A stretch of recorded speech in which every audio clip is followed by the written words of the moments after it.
Imagine this. Your child is building a Lego tower. Halfway through, they realize they don't have the right piece. They freeze. They look at you. And then they say, "I can't do it. Can you do it for me?" You take a breath.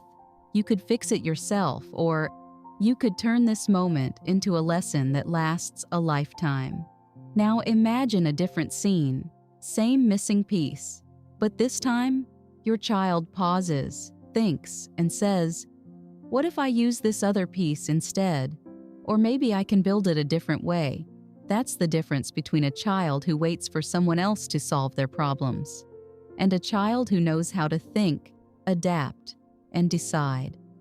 Kids don't magically learn how to solve problems. They learn by doing, by trying. And the best way to try? Through play. Because play is safe, play is fun, and play is where the brain learns without even realizing it's learning. That's what this episode of Play to Grow is all about.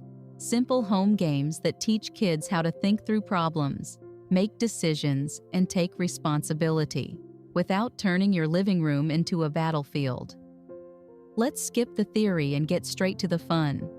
But if you want the theory, deeper insights, and practical strategies, check out the full problem-solving video created by the Seeds of Tomorrow team.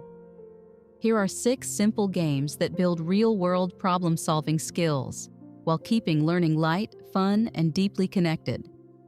Game 1. What would you do? Cards. Goal. Build foresight and flexible thinking. How to play. Write everyday dilemmas on slips of paper and put them in a jar. Examples. Your friend wants to copy your homework. What would you do? You spilled juice on the couch. What's your plan? You're invited to 2 birthday parties on the same day. How do you decide? You lost your library book. What now? Your child picks a slip, reads it aloud, and talks through what they would do. Encourage them to think of at least 2 possible solutions. Parent script. What's the first thing you could try? What might happen if you choose that? Is there another way? Coaching tip. Mix in silly scenarios to keep it light. You're stuck in a tree with a talking squirrel. What's your plan? Humor lowers pressure and keeps kids engaged. Why it works. It builds foresight. Kids learn to think beyond impulse and consider consequences. Also, you'll be amazed how seriously they take these scenarios, especially when they get to be the hero. Game 2. Fix-It Lab. Goal. Practice creative problem solving. Set up a mini lab with broken or tangled items. A puzzle with missing pieces. A toy with loose parts. A shoelace that won't tie. A story with a confusing ending. Challenge your child. How can we fix this? What could we use? What's one idea that might work, even if it's weird? Why it works. It teaches kids to see problems as opportunities to invent, not as dead ends. And when kids feel like inventors, they stop fearing mistakes. Parent tip. Celebrate effort, not outcome. Say, "I love how you tried 3 different ideas," instead of just, "You fixed it." Game 3. The switcheroo. Goal. Build empathy and flexible thinking. How to play. Act out a conflict, maybe one that really happened, then switch roles. Let your child play the parent and you play the child. Or they play the sibling and you play them. Example. You pretend to grab their toy. They say, "Stop." Then you switch and they grab yours. You respond like they did earlier. Parent script. When I was you, I felt frustrated. When you were me, what did you notice? How could we solve it differently? Coaching tip. Keep it playful. The goal is insight, not guilt, and it's hilarious. Laughter makes the lesson stick. Why it works. It helps kids understand how their actions affect others, which is the foundation of fair and thoughtful decisions. Game 4. 3 solutions. Goal. Show that there's always more than one way forward. Whenever a problem comes up, big or small, Ask your child to come up with 3 possible solutions, even if one is silly, even if one is run away and live with grandma. Example, the toothpaste exploded. Solutions: 1. Clean it up with a towel. 2. Make art with it. 3. Blame the cat, then rethink. Parent script. What's your first idea? What's another? And one more, even if it's funny. Why it works. It trains kids to see options, not just obstacles. Creativity becomes part of problem solving. Parent tip: use this game in real time. Next time your child says, "I don't know what to do," say, "Let's find 3 ways." Game 5. Decision dice. Goal: teach choice making and ownership. Create a 6-sided die with options for common dilemmas. Ask for help. Try again. Take a break. Talk it out. Make a plan. Let it go. When your child feels stuck, let them roll the die. Then talk about what that choice would look like. Parent script. Let's make our own dice together. Want to decorate it?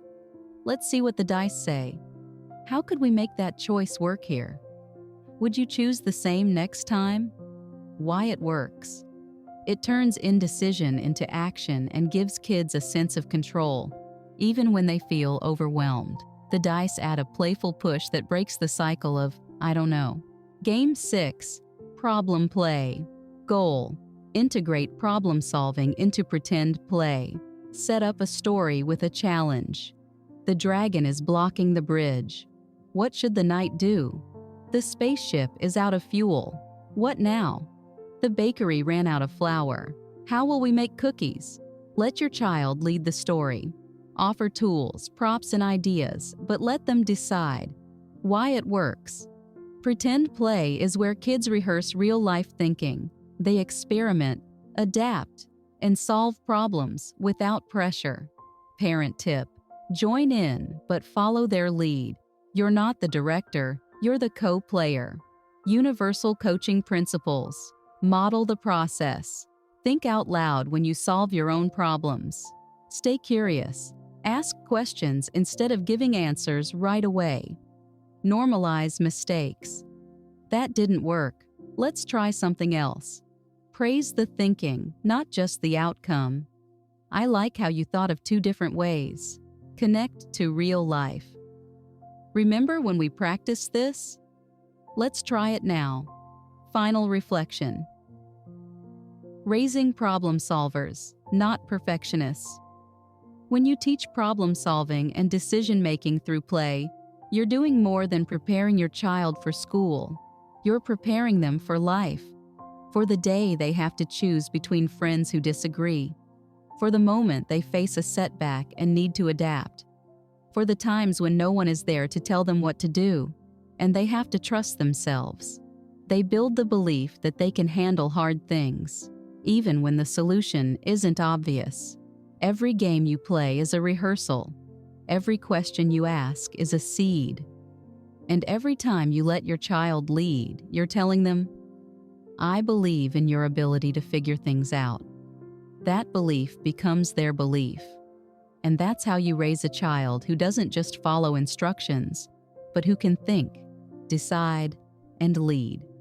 If this episode gave you ideas, inspiration, or even a smile, subscribe to Seeds of Tomorrow. More games, more growth, and more ways to turn play into purpose. Coming soon.